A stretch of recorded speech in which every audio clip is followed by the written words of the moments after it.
You've never been afraid of the dark. You used to mock your friends when they told you their horror stories of what lurked in the dark in middle school. Once or twice in the past, you may have had some trepidation before stepping into the dark, but you were a senior now, and you knew there was no such thing as monsters.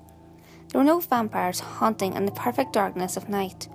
No zombies waiting to grab your ankles when you couldn't see where you were stepping.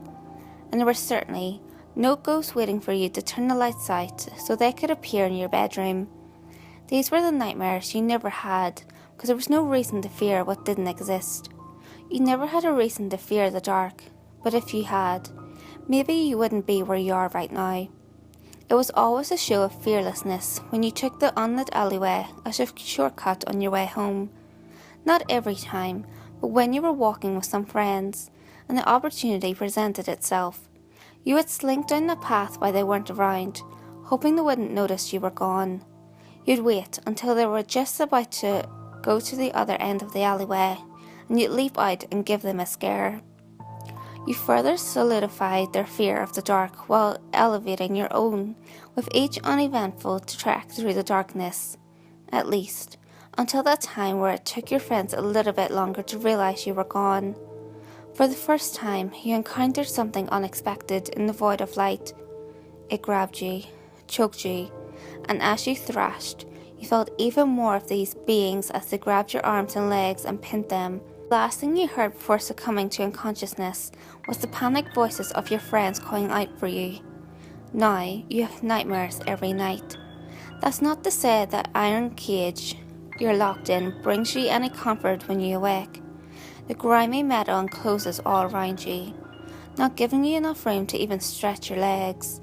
You have a single pillow, sticky and smelly, unwashed for who knows how long, that you rest your head on, curled up in the fetal position while your naked body shivers on the cold floor. No, there is nothing you want to be awake for, except to escape what you now see every time you close your eyes. When you're lucky, you're still just in the cage. At least time passes quicker that way. But more often, you imagine the grotesque faces and shapes of the monsters that now hold you and what their plans might be. These nightmares have become deeply ingrained into your mind, and the idea of monsters no longer seems so laughable to you.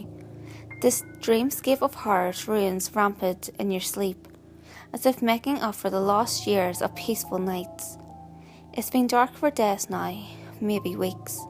Dim lights illuminate some spots around you, and you see other cages, more captives of these creatures, but no one makes a sound for fear of attracting too much attention from their captors.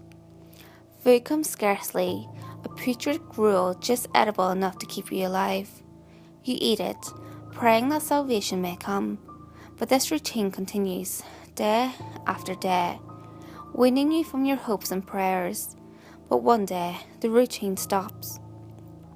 You hear something unfamiliar across the room, metal creaking and moaning, sounds of pleading, and muffled cries echo through the chamber, slowly approaching you.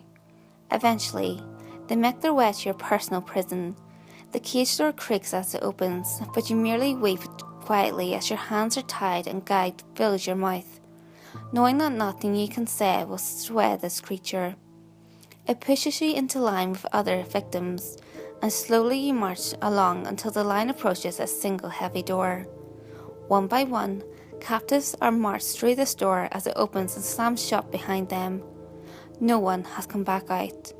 After living in this hell through the nightmares and darkness, you almost welcome the thought of your death beyond this door.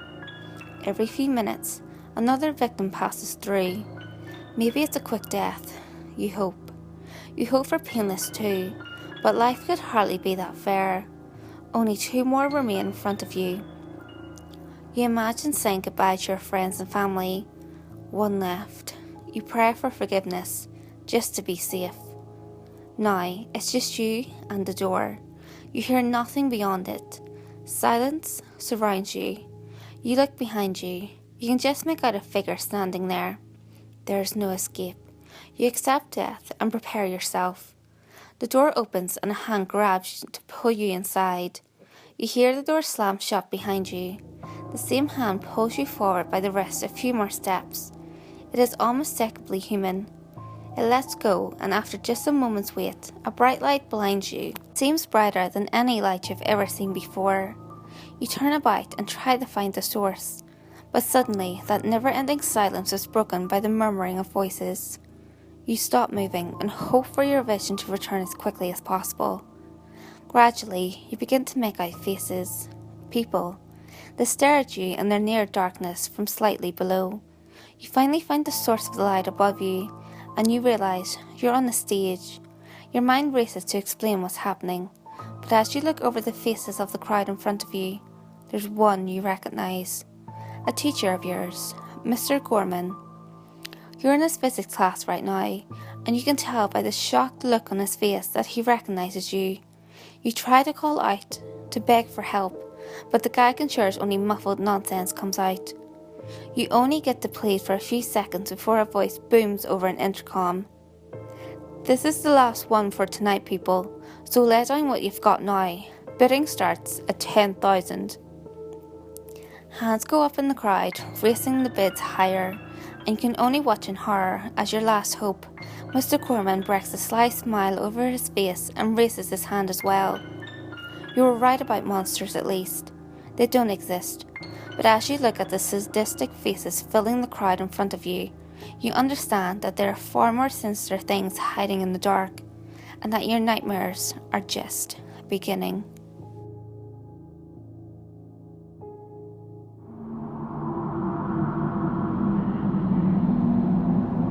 Hey guys, if you enjoyed this video, give it a thumbs up and share it with your friends.